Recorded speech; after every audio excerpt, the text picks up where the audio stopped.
Amen. Mga tamaan. Yung isang hindi natamaan yata eh.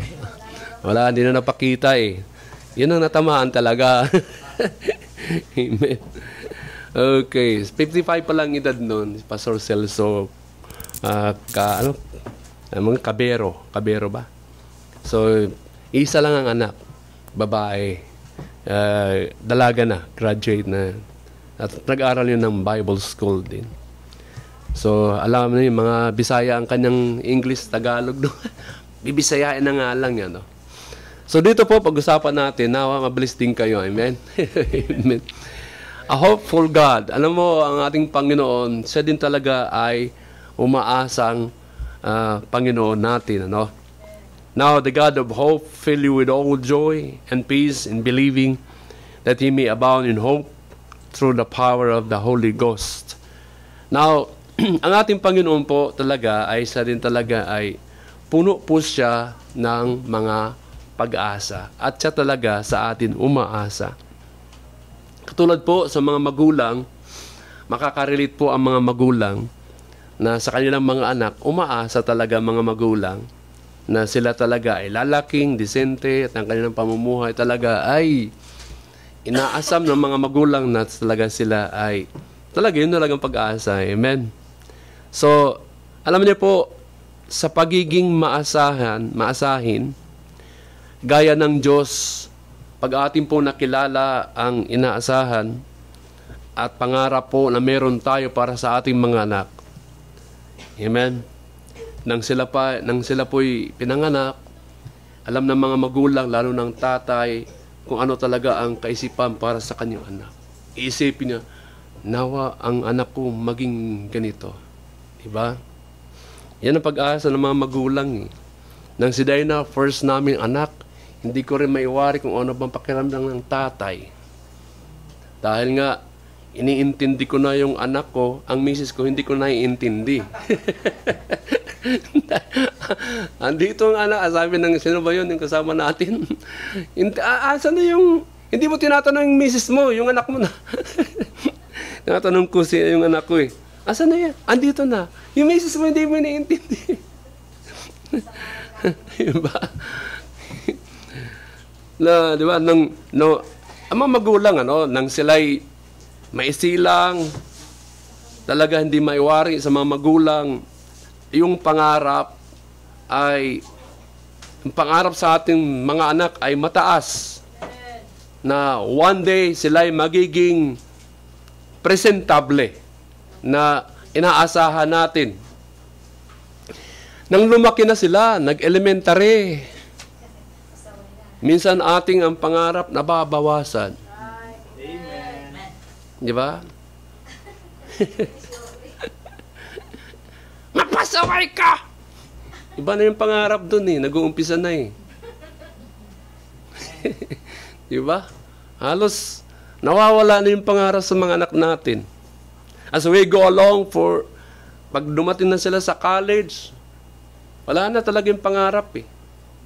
Hindi nga natin masubaybayan na nga sila, no? Bagamat nandun na lang yung ating pagpatnubay, yung prayer, nung nagkakaedad na talaga sila eh.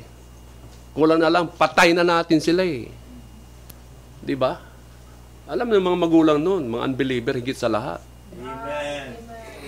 Nang ma-reach nila ang high school, umaasa tayo na magka-graduate. Pero wala pala. Katigasan ng ulo. Ang iniisip na lang tao sa kanilang kabaluktutan na pamumuhay, talagang mapalo sila eh. Kailangan, di ba kanina?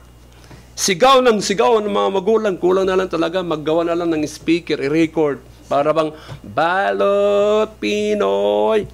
Para hindi ba magsinigaw-sigaw, pindutin na lang. Uwi na! Uwi na. Diba? Ang cute-cute nung maliit. Ang sarap yakapin. Ang sarap ihili. Ngayon na naman, minsan nga nag-iisip nga ako, totoo lang, ang pagpapaaral sa mga anak ay mahirap. Lalo ako, wala akong trabaho na fix. Ang meron lang ako ngayon, pananampalataya. Kailangan ko ng budget na malaki kasi magka-college na rin. Yung isa namin. So, ang ating amang nasa langit din, ay mayroong inaasahan sa atin. Mayroong siyang pangarap para sa atin din. At bilang isang mananampalataya, asahan mo na ang ama mong nasa langit may pangarap din sa iyo. Amen. Siya umaasa din sa atin. Kapag-aaral natin ang mga bagay na yan. Ang ating amang nasa langit has hopes and dreams for you. Meron siyang plano para sa iyo na hindi mo plano para pang sarili mo. Amen. The Lord created us in His own image. At kaparte ng image na yon, imahe na yon, ay yung meron talagang divine likeness. It means we have the ability to choose on our own way. Tingnan niyo ang Panginoon, nilikha tayo na kawangis. Alam mo kawangis, talagang tayo ay aasahan ng Panginoon na may makadiyos na pamumuhay. Amen. Kaya nung magkasala ang ating forefathers na si Adan and Eva, wala na doon yung layunin ng Diyos para sa pag-asa na inaasahan niya. Nawala. Kaya ang kanyang pangarap ngayon, maibalik tayo ngayon sa kanya. Buti na lang, nakakilala ka sa Panginoong Jesucristo. Amen. Para yung plano ng Diyos ngayon. Pilit na tayo inaasahan ng Panginoon. Kahit pwersahan na tayo talaga sumunod sa Kanya, ang hirap mamotivate tayo. Amen. Kaya hindi rin maiwasan ang mga man of God sa pulpito, halos chap-chap dito sa pulpito, halos sigaw, halos ang kanya talagang kasalanan sa pulpito para sa kanyang mga anak. Maituwid lang tayo. Amen. Alam niyo po, tayo po ang Diyos po, pinapahalagahan tayo. Anong mga bagay na pagpapahalaga ng Diyos Ama sa atin? God values our free will. Pwede kang pumili ng sarili mo, pinapahalaga niyon. Yung pagsasarili mong pagdidesisyon, pinapahalaga ng Diyos yun. Pero mas maganda, pahalagahan ang inaasam ng Diyos na magdi-decide ka na talagang maging faithful, sumunod sa kanyang nais. Amen. God values your free will so much that He bibihira lang talaga if ever napwersahin ka to do something sa kanyang kalooban. Amen. Pag hindi sumunod ang ating mga anak, anong pwedeng gawin? Diba, nakahanda na yung mga talaga lang. Sinusugod ako ng tatay ko gabi. Lasing ako sa barkada ko doon sa amin. Hindi ako pinapagalitan doon sa kabarkada ko. Doon ako pinapagalitan. Alam mo na, yan ang tamang pagdidisiplina. Hindi doon sa mga kabarkada. Amen. Uuwi ako sa bahay doon. Matahimik lang yun. At ang kaba, nangangatog ng tuhod ko pagdating sa bahay doon. Opo. Mamaya, pag upo ko, mayroon yung tono ng yung soprano. Doon ka na! Oh, dynamic ang tatay ko doon. Pambira. Parang lasing girl! Talaga lang, oo. Kaya nung bulak-bulak ko ng high school, natauhan ako doon, sigaw ang tatay ko, damdamin ko. Nagtuwid ako sa high school. 2 bisis ako ng 4th year. Yung kaibigan kong si Igay, 7 years ang kontrata niya. Andiyan. Baka hindi pag-graduate ka, Pastor. Kwentuhan kami dyan eh. Baka hindi pag-graduate ka, Pastor. Talaga, oo. Maloko. So, maloko. Sabi, maloko siya eh. Pero si Igay, ano yan? Magaling niya mga dancing. Sila yung grupo na yan na nagwagi sila eh. Kaya ng mga kandidato, kinukuha sila na mag-entertainment pag mga kandidato. Entertainment muna bago mag-plataforma yung mga kandidato. Pero kung pasayawin pa, kaya pa niya magpasaya. Sila yun eh. Umuso kasi ang break dancing. Wala pa yung mga hip-hop. Nadagdag ng mga modern na ngayon, di ba? Wala pa kasi yung kantang mga kanta ngayon, magpakahibang. Nadagdagan nag-i-evolve kasi yung music eh. Sa ganung kaparaanan. Talaga naman, sabi nga niya eh, yung yung teacher niya. Talaga naman, Arma ang apelido niya yun eh. Kailan ka pa talaga magtatapos? Ang hirap ng gano'n, ano? Talagang pinuntahan namin ang teacher kahit yung principal namin, si Muntis, talagang kinausap, tulungan na siya makasalba doon sa ano eh. Bira. Ako din, dami kong mga 17 nung third year ako. Talagang fourth year ko. Ang pag-ano, sir, ma'am, tulungan. Talaga naman, may mga extra doon na mga grades. Sulat na lang pa talaga. Ay, tuwang tatay ko na mag-graduate ako. Talaga lang. Kaya hindi ako nabilhan ng ano eh. Ng barong puro hiram. Yung brief na lang, hindi ko nahiram eh. Hindi yung mga kabaluktutan na mga ginagawa. Wala talagang Kristo sa buhay. Yan yun. He trusts us to do right. To do right the thing na nagmumula sa Kanya eh. And if we are born again, inaasahan na tayo gumawa ng tama na. Kaya pag hindi tatamaan tayo. Amen. See? And He also hopeful that we will do it. Yung anumang mga sinasabi sa mensahe o sa Bible. Kaya pag hindi tamang puso mo, hindi ka talaga gagawa ng tama. Eh. Amen. Kaya ngayon, pag-aralan natin, what are some of the choices na ang Panginoon siya umaasa sa atin na dapat natin gawin. Number 1, amen? Amen. Simple lang ito. Number 1, God hopes we will repent and believe. God hopes we will repent and believe. Mark chapter 1, sa verse 15. Diyan ba kayo? Amen lang kayo. Amen. Nung kahapon, kagabi, puro tayo mga sapul. Kaya sabi na lang ni Pastor Basel, tama! Mark chapter 1, verse 15. And saying, the time is fulfilled, and the kingdom of God is at hand. Repent ye and believe the gospel. God hopes we will repent and believe. Sabi ni Pastor Bing, ang pagsisisi ng kasalanan ay pagbabago ng isipan. Amen. Baguhin natin yung lifestyle. Amen. Ganun lang yun, ano? Yan, pagbaguhin natin. Ngayon, ang purpose po kung bakit tayo nakakilala sa Diyos sa pamamagitan po ng ating Panginoong Jesucristo. Ang mensahe talaga ng gospel, una-una sa lahat, magsisi ng kasalanan. Amen. Baguhin natin yung ating kaisipan, ang ating buhay, lifestyle. Kaya, ang pagbabago ng buhay, hindi talaga sobrang kadalian. Amen. Dahil ito yung ating katawan, ayaw na ayaw magsimba, ayaw na ayaw magbuklat ng Biblia, ayaw na ayaw talaga mag-pray, ayaw na ayaw talaga makapakinig ng mga salita, yung ating mga tenga. Talaga kailangan natin mabago. Yung ating mga usong pananamit, talaga ayaw na ayaw. See?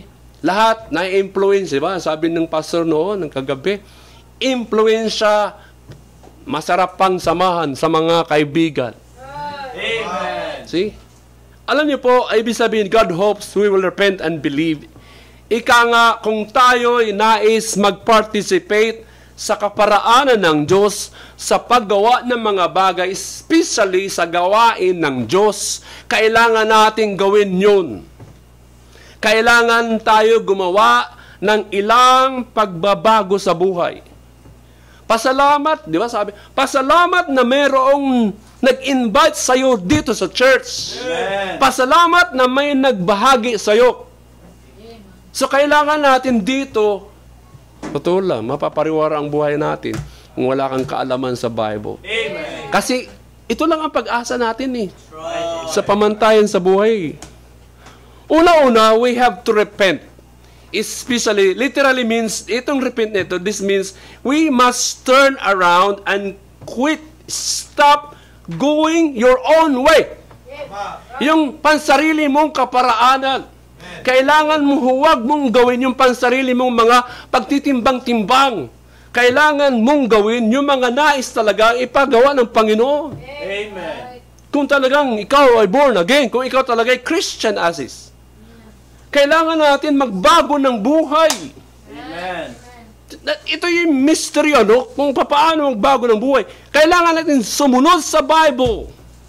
Ito naman talagang nais ng Panginoon, na mabago tayo. Amen. Kasi marami tayong kabalbalan, na itong katawan talaga, kailangan itong mabago, Amen. Ito yung sinumpa, Totoo lang, ang daming mga kabalbalan. Kailangan natin talaga magbago. Mabuti pa yung, ano ba yung hayop na nagbabago yung kanyang anyo? Ahas. Hindi. Yung lizard na yun. Ano ka? Chameleon. Talino ni Brad. Oo. Bago-bago din yan Hindi ko alam kung ilan ang kulay niyan. Pag tatlo yata yun. Daang kulay. Oo. Nagkukumuplas pa siya. Kumuplas mamaya para hindi siya nag-iiba yung kulay niya. Didikit sa dahon. Talaga kahit kahoy na kanyang dapo, yun. Talagang saan nga makikita para alagaan natin. Sila natin. May kapitbahay kami doon, yung kanyang pang sa stress. Narinig ko Ilalabas na yung kanyang mga lizard doon sa planggana, paarawan. Sabi ng Bagdanilos, andun, mga lagan yung buhaya. Ha? Kaliliit na buhaya. Yung mga pang sa stress. Ang bihira. Lalabas niya doon. Talaga nandoon. Papaarawan, lagyan ng tubig yung planggana. Pangbawas stress. Sabi ko, iba din itong taong kaligawan ito. Yung pagbabago, kailangan natin mabago as mga minamahal. At ito naman ang plano ng Panginoon. Kung hindi ka palasimba talaga, baguhin mong buhay mo. Kasi kaparte ng buhay natin, ang pagsimba din. Totoo lang. Di ba, ang sabi ng mensahe kagabi, they ignore church. Yung mga tao na walang Diyos, kahit nga ang mga Kristiyano, binabaliwala nila ang simbahan. Anong sabi? May mga tao talaga sa church na hindi talaga totoong member. Ano na ito? Para lang sa sasakyan nakasabit. Hindi nagbabayad. Para bang sabit lang. Bira. Sabit lang May mga member talaga na mga balimbing. Amen. Ayaw talaga. Gusto lang, ginagawa na lang talaga ang pag-church an optional. Kung meron talagang panahon, magsisimba lang. Right, amen. Kung ayaw. Yan ang mga taong sumasabit lang. Di ba? Para para ng jeep, talon. Valento. Bira. Pumunta ka sa probinsya, ang dami hanggang doon sa top load. Yan ang mga, hayag nga sa Bicol, nung pumunta kami doon, yun ang pastor kompleto, mayroon pa nga nasa makina gano'n. Puro ang jeep Unahan, meron. Ang biro. Yan naman, alam niyo mga kapanahonan doon, wala pang mga kalsada. Talagang sabit din kami. Pag napasok ka sa school, wala kami pamasahe, sabit. Diyan lang, talon, para wala ng bayad. Mahirap po ang Kristiyanong walang church. Amen. At kailangan natin mabago niyan. Right, amen. Totoo lang. Kahit na ang aking mga ugat man kita na dito, mahirap mamotivate ang mga Kristiyano. Pero wala akong tigil na talagang ipipreach namin yan. Kaya nga makikilala ninyo ang mga mukha nito We have to repent. This means we must turn around and quit going on our own way. Hindi po nalulugod ang Panginoon pag wala kang pagbabago. 5 years from now, 10 years from now, ganun ka pa rin. Buti pang kamilyon nagbabago. Buti pa yung, di ba, daming mga bagay na nagbabago. Ang hirap lang sa atin, iba naman ang pagbabago. Kabaliktaran. Amen? Imbis nakakilala ka sa Panginoon, nagtuloy-tuloy, ang haba ng kanyang hindi pagbabago talaga na, asan na si Brad? Ano sa si Sis? Di natin alam, Pastor. Yan ang mga hindi talaga nakakalungkot totoo lang sa mga bagay na yan. Pangalawa, itong mga ilang pagbabago, we have to believe. Kasi sabi ng Bible, repent ye and believe the gospel. Ibig sabihin, ilagay natin ang ating pagtitiwala saan? Sa Panginoon. And start doing it things sa kaparaanan niya. Believe the gospel. Totoo lang mga minamahal, ang isang kaparaanan lang sa relationship sa Panginoon at saka sa fellowship para sa Kanya is by making this twofold movement. Yung turn around from our sin and turning to God. Nagsisi ka ng kasalanan, ibig sabihin ngayon, naniwala ka sa Panginoon. Toward God na ngayon eh. Turning from our sin and turning towards God. Napakahalaga mga bagay na, kung yun ang starting point, mga minamahal, na sa mga Christian life. Subalit, yun din kung paano tayo magtutuloy-tuloy kung nagsisi ka ng kasalanan, naniniwala ka na sa gospel, magpatuloy ka na ngayon. Amen. Yun po ang isang move that God hopes we will all make it. Gagawin natin yun. On and going continual basis. Tuloy-tuloy na tayo dapat, hindi pahinto-hinto. Hirap nun, ano? Pahinto-hinto, mamaya tuloy hinto-hinto. Gano'n naman talaga din ng mga Kristyano. Kaya mga pastor, asahan nyo na. Pag ating ginawa ang dalawang bagay na yan, mga minag, we begin to experience God's kingdom life as the Lord intends to be lived, mga minamahal. Yung kanyang ninanais sa mga buhay natin. At umaasa talaga siya na tayo ay magpapatuloy. Sa Mark chapter 9, verse 23. Sa Mark chapter 9, verse 23. Sa verse 23, the Bible says, Jesus said unto him, if thou canst believe, all things are possible to him that believe. All things are possible to him. Alam niyo po, wala na pong problema eh. Posible po ang lahat ng mga bagay kung ikaw mananampalataya, maniniwala. Sabi nga, is there anything in your life that is not the way God wants it to be? May mga bagay ba sa mga buhay natin na hindi po kaparaanan ng Diyos na ninanais na yun nga magiging? Totoo lang, ano, kailangan talaga natin maging hitsura na Christian. Amen. He hopes, siya po'y umaasa that you will turn from sin and turn to Him so that you will experience the fullness that filled with unlimited possibilities sa mga buhay natin. Kaya ganun, asahan mo ang Kristiyano na ganun lang talaga. Wala kang wala na. Parang routine na lang sa kanyang buhay. Kaya marami mga Kristiyano balimbing. Hirap ano? Kaya tuloy-tuloy lang tayo. Wala naman tayong magawa eh. Sabi nga ni Pastor Al dito sa LSView, ang pumalik kay Pastor Jeremy, kung tayo mga pastor, kung tayo mga pastorin, na kung ayaw mo nga lang magsimba, ayaw ko nga rin talaga magsimba na rin eh. Pero hindi eh. Kung sila may karapatan na umayaw, magsimba, sige gawin na lang natin. Sabi ni Pastor, bakit? Kayo lang ba may karapatan din? Sabi ka. Diba? Wala kami magawa eh. Amen? Pangalawa, simple lang naman to eh. Amen? Pangalawa, saan na yung pangalawa? God hopes we will come to Him for help. Ito yung pag-asa natin. Sa Mark chapter 10 verse 51. Mark chapter 10 verse 51. And Jesus answered and said unto him, what wilt thou that I should do unto thee? The blind man said unto him, Lord, that I might receive my sight. Alam niyo po, itong pag-asa natin, maganda.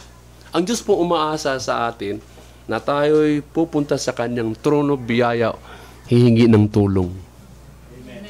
Alam mo, sinayo po dito sa ating text, ito po yung blind man na ang Panginoong Jesucristo dadaan sa madaming tao kasama ang kanyang mga disciples. Ang istorya dito, pinagbawalan nga ng mga disciples na lumapit yung bulag. Para bang, maraming busy-busy ang aming boss. Pero, nilapitan niya yun eh. At nagtanong, what will thou that I should do unto thee? Ano bang pwede kong gawin para sa iyo? Sabi na doon, di ba? The blind man said unto him, Lord, that I might receive my sight. Ang ganda ng, di ba sabi na doon sa verse 52, go thy way, thy faith hath made thee whole. And immediately he received his sight, and followed Jesus in the way. Alam mo mga minamahal, marami tayong mga problema. Sabi ni Brother Jason, kung kailangan ng pera, kailangan ko rin ng pera. Kailangan natin ng kalusugan, lahat tayo kailangan natin ng kalusugan. Kailangan kung kumakain kayo, kung nais ng merienda, punta lang kayo sa akin. Nala ko nga nagkita-kita si Bral, saka si Lloyd, sabi nga sa akin, oh, Pastor, bira, nung unang panahon, pinamimerienda ko kayo. Ngayon, ako naman pameriendahin mo. Sabi ni Lloyd, okay lang, Pastor, sige, magkita-kita tayo kayo. Yan ang magandang asa ko. Talaga pupunta lang sa bahay, magbibisitation kunwari, minsan wala akong pera, provide ng pera para makapagmerienda lang habang nagbibisitation. Talaga naalala ko si Bral, bibisitation kaming tatlo. Talaga, oo, Kuya Jan, magwi-witness na ako ngayon. Sige. Mahaba ng lakad namin. Sabi, Bral, asa na yung pag-witness mo? Wala na nga eh. Haba ng nilalakaran na naiikot na namin yung mabuhay, wala ka naman nasisirin eh. Kahit nga bata, wala kang nababahagian eh. Hindi, Pastor, nakakalimutan lang natin. Talaga lang, oh. Sila yan. Tutunan kung paano magsunglid, paano talaga mag-witness. Pinabaya sa akin yan yung anak ni Pastor Basel, si Lloyd din eh. Paano talaga mag-preach, magturo. Sila yan. Sila yung aking mga na-influensyahan eh. Si Tatay Casio, isa din yan eh. Totoo lang, kailangan natin mamotivate. Alam niyo po, Jesus provided healing and deliverance to countless people during His earthly life and ministry. Now, katunayan, madaming tao pumunta sa Kanya and He begged for His help. Talagang lumuluhol, nagsusumamo para sa Kanya. Kailanman hindi niya tayo pagbabawalan pag tayo'y dumating sa pagtulong sa Kanya. Sa isang okasyon si Jesus nagtanong pa nga sa bulag ano bang nais kong gawin para sa'yo? Ang gandang tanong nun. Di ba? Ang gandang tanong. Alam niyo ang ating Panginoon, umaasa siya na sa oras ng pangangailangan, dadating tayo sa Kanyang tulong. Amen. Marabang sa Hebrews 4:16, come boldly on the throne of God in the time of help. See, tayo'y pumunta po na may courage na humingi ng tulong kung meron panahon tayo ng tulong. Umaasa ang ating Panginoon, nakakausapin natin siya. At totoo lang, sa kalooban po ng Panginoon, ibibigay po yun.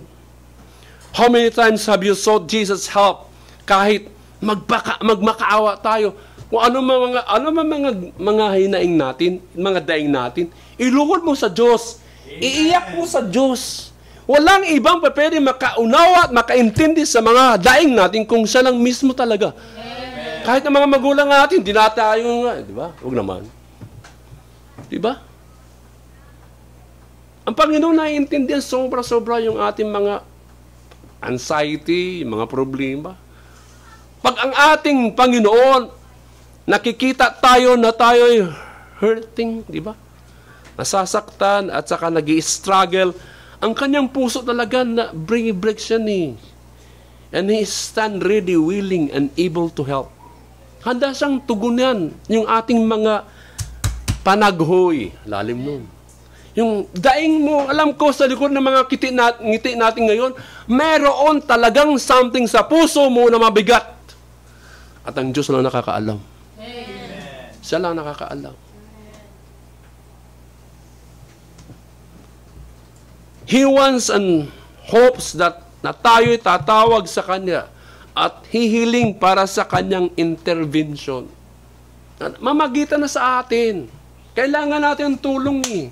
Kasi may mga bagay talaga na nais natin na hindi natutupad.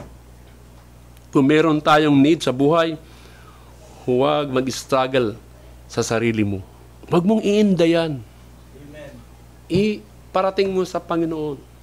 Iniisip natin na kaya natin i-handle. Hindi pa rin. Ang Diyos pa pwede niyan tumulong. Go to the Lord. Kahit na tayo'y talaga magmakaawa para sa tulong, hindi tayo babaliwalain. Di ba? Merong number siya, di ba? Jeremiah 33 verse 3. Call unto me, and I will answer thee, and show thee great and mighty things which thou knowest not. Di ba ang ganda? Tawag lang kayo doon sa Jeremiah 3:3. Pinutin lang. Tawa si Junjun. Pinutin lang yun. Punta ka sa kwarto mo, mag-isa ka doon, ihingi mo yun, idaing mo yun doon sa Diyos. Siya yung marapat na nating hingahan. That's what He hopes you will do it. Isama mo pa yung iba na mga kapatiran na kung saan meron silang mga problema din. Isama mo sa panalangin, maglista ka. Amen. Di ba ang ganda doon? Yung mga magulang mo, yung kapatid mo, mga relatives mo, yung pangangailangan nyo, pananalapi. Kahit nga sa anumang mga bagay, ihingiling nyo sa Panginoon. Minsan pa, ang yung church, Amen. pwede makatulong sa'yo. Ang inyong church ay andito upang tulungan ka kung kailangan mo ng prayer. That's why we have a prayer meeting. Amen. Di ba ang ganda? Kahit hindi ka nakakapagsimbay, pag-pray natin pag-pray natin sila, naandito ka sa listahan. Amen. Tingnan nyo. Kaya bakit ka nagsisimba? Kasi meron sa likod nagpipray sa'yo. Yes. Malalaman mo sa heaven kung bakit na mga nangyayari sa mga buhay mo dahil meron na nalangin doon sa langit. Meron na langin sa kasalukuyan ngayon. Sa likod ng mga daing natin, may nananalangin. Hindi mo alam. Paano kaya nasasagot ng Panginoon? Milyon na mga Kristiyano sa buong mundo na nanalangin sa Kanya. Makapangyarihan ng Diyos. Amen. Kaya wag natin i-disappoint ang Panginoon. Huwag tayong masyadong dibdibin na sarilinin. Nadi-disappoint. Sabi na, come unto me, all that ye are labor and heavy laden, and I will give you rest. Panghuli. Amen? God hopes will follow Jesus. God hopes. Alam nyo, ito, mas umaasa sa atin. Sa Mark chapter 1, verse 17. Sa Mark 1, verse 17. Nandiyan na kayo. Sa verse 16. Now as he walked by the sea of Galilee, he saw Simon and Andrew, his brother, casting a net into the sea, for they were fishers. And Jesus said unto them, come ye after me, and I will make you to become fishers of men. Verse 18, and straightway they forsook their nets and followed him. Mark chapter 2, verse 14. Mark 2:14. Sunod lang. And as he passed by, he saw Levi. Sino si Levi? Si Matthew. Ito yung tax collector. So, dito, Levi, the son of Alphaeus, sitting at the receipt of custom. Yun nga, BIR. And said unto him, follow me. And he arose and followed him. Alam nyo, may mga trabaho ito. BIR ba naman si Levi? Ang ganda ng sahod din. Iniwanan ng trabaho sumunod. Ito naman si Pedro at saka si Andrew, mga mangingisda. Talaga na straight way. Alam niyo, pag pinag-usapan sa Bible School, ang libro ng Mark, wala po doon istorya ng kapanganakan ng Panginoon. Ang istorya po ng sulat ni Mark ay puro action. And makita niyo, and straightway, and immediately. Yun ang action ng Panginoon. Yung mga kwento dito ni Mark. And straightway, agad-agad. So may action agad. Tingnan niyo mga minamahal. Mahirap iwanan ang trabaho pag sumunod ka. But it takes courage to follow the Lord Jesus Christ. At umaasa ang Panginoon sa atin na susunod tayo. Alam niyo po, nung bata pa ako, natuto ako sa bundok, sa mga pagtatanim din. Alam mo yung mga maputik, di ba? Meron kami, umakat kami habang umuulan, bago kami pumunta doon sa, alam mo yung kalabaw muna, pinapalambot yung, hanggang pa naman dito ang tubig. May mga linta yun. Ibang bira, mga, mga damuhin pa. Natutuwa ako doon. Maputik na, umuulan, nanginginig na nga ako. Tapos, pag-angat mo agad, linta. Ay, ganon. Yung mga sugat na yun, sinisipsip ang dugo eh. And then, habang pakyat kami sa bundok, talagang hanggang maulan, meron kaming kasama na sanay na sa bundok. Nakabutas siya. And then, nung pababa kami, yung putik na daan, di ba yung pagsususog sa daan, aapakan niya yung muna, and then igagano kung talaga'y firm at saka stable ng lupa na yon. And then, sabi niya, sundan niyo lang ang apak ko. Huwag kayong aapak sa iba kasi mahuhulog tayo. Ginagano mo muna yung and then, sunod, gagano muna. So kami naman doon, susunod din. Kapitan kami doon. Ganon, hanggat makababa kami doon. Yun ang kagandahan dahil eksperto sa kilala na yung mga daan doon. Katulad din sa pagsunod sa atin ng Panginoon. Nung matingnan namin yung daan, aapat kami, isa lang ang mga paa na nakita namin sa likuran. Walang lihis. Walang nag-backslide. Di ba? Sumunod kami, mahuhulog kami. Siya may kapit ka lang kayo sa mga puno na yan, mga sanga-sanga, o kapit kayo sa akin. Talagang, sunod kami sa apa, ginagano muna yung mga, mga malalambot. Para firm ba? Tiyak niya.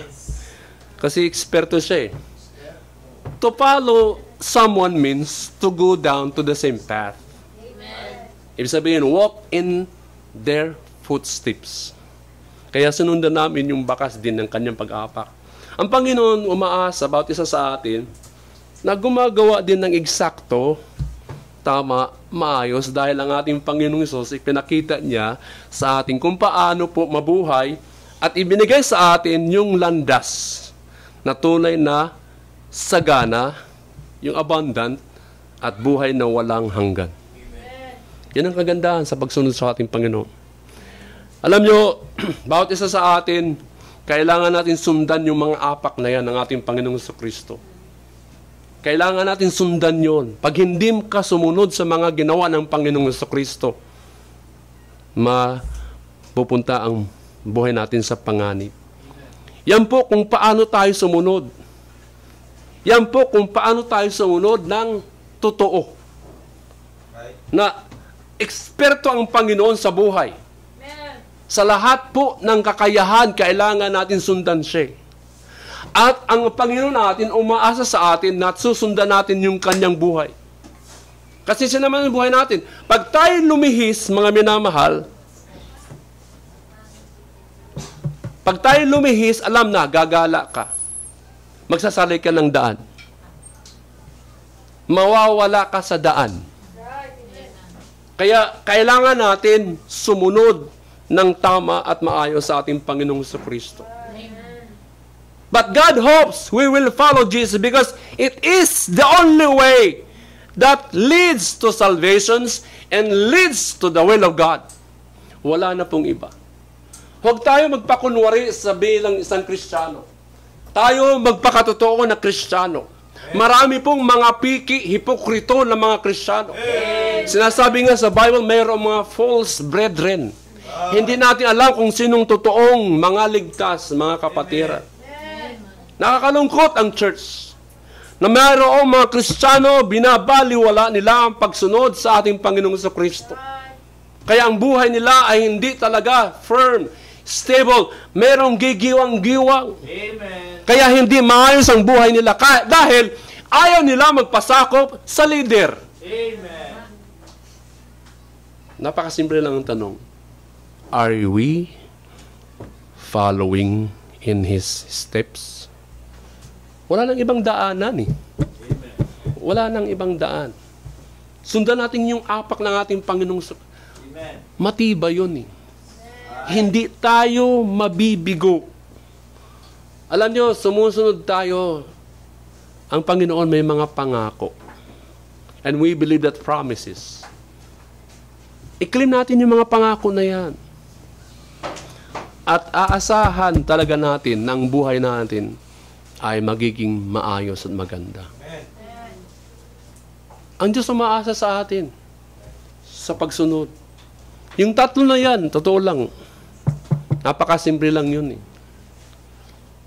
Kaya ang ating Panginoon umaasa sa atin na ikaw bilang anak, sanayin mong sumunod. Sanayin mong idaing mo sa Panginoon. Amen? Huwag na huwag nating i-disappoint ang Diyos dahil siya ay umaasa. Mahirap umasa. Totoo lang. Wala ka namang aasahan. Nakakasama lang ng loob. Ganun pa man, wala tayong magawa, kundi ganun pa man ang prayer natin sa mga kapatiran na ganun ang mangyayari. Pero ganun lang naman ang aking turo lang dito. Wala namang ibang, marami pong mensahe na kukunin ko sa inyo. Amen. Totoo lang, kayo naman ang mensahe ng ating Bible. See? Kaya, hindi ako titigil kasi para ma-motivate kayo. Hindi ko hayaang, wag na. Kasi hindi ka pagpapalain. Amen. Totoo lang, hindi ka pagpapalain. Amen. Nagpre-preach tayo ng bawal mag-asawa na hindi kasal. Nagpre-preach tayo ng mga bagay na same-sex bawal. Kailangan yun para malaman ang kasalanan. Na hindi tama yun. Kaya kailangan natin sumunod ng tama at maayos sa Diyos. Napakasimple lang. Amen? Tayo lahat tumayo. Tayo po'y magbigay ngayon ng invitation. Alam niyo mga kapatid, tunay nga po ng Diyos talaga umaasa sa atin. At ang Panginoon, meron tayong willing na sumunod. Anong mga bagay na minsan hindi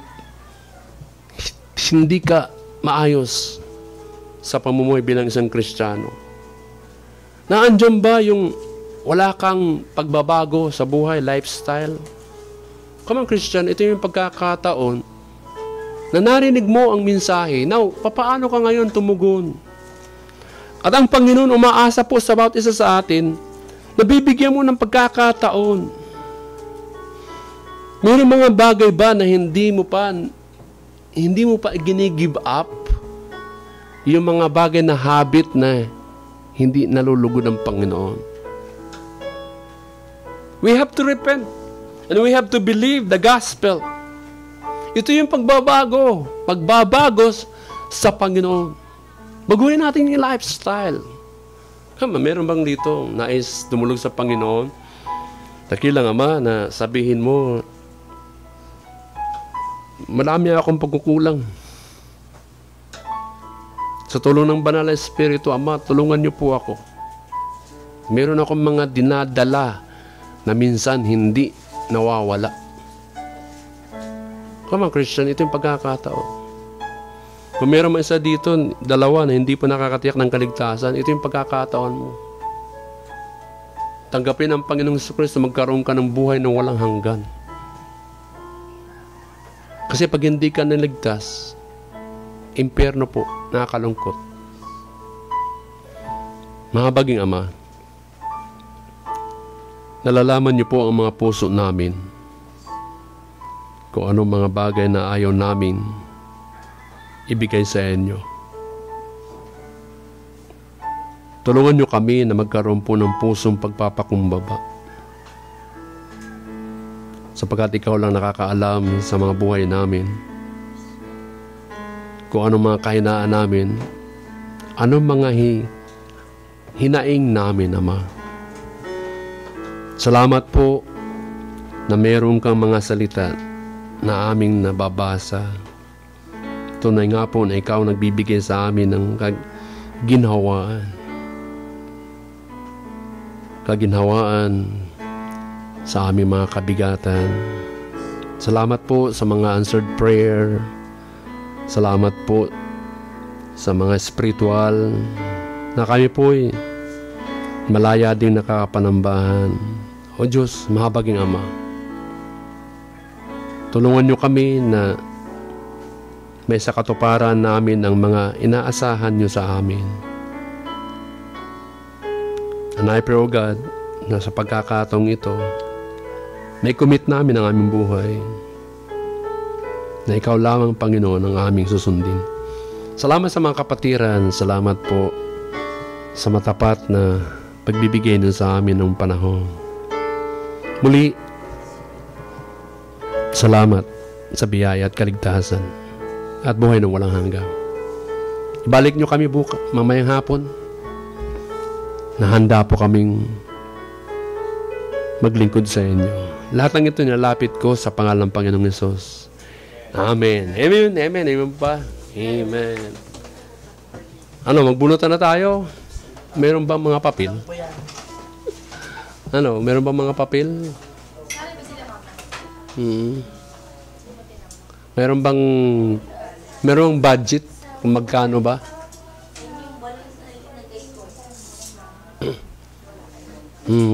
Kung sino lang nandito, yun lang, okay naman yun. Ano? Mamaya na. Tayo umawit. Amen. Awit tayo. Kung sinong available nga nandito, yun na yun. Kung nabunot na, di kung anong mga regalo, yun na yun. Katuwa lang naman yun. Okay, awit po tayo sa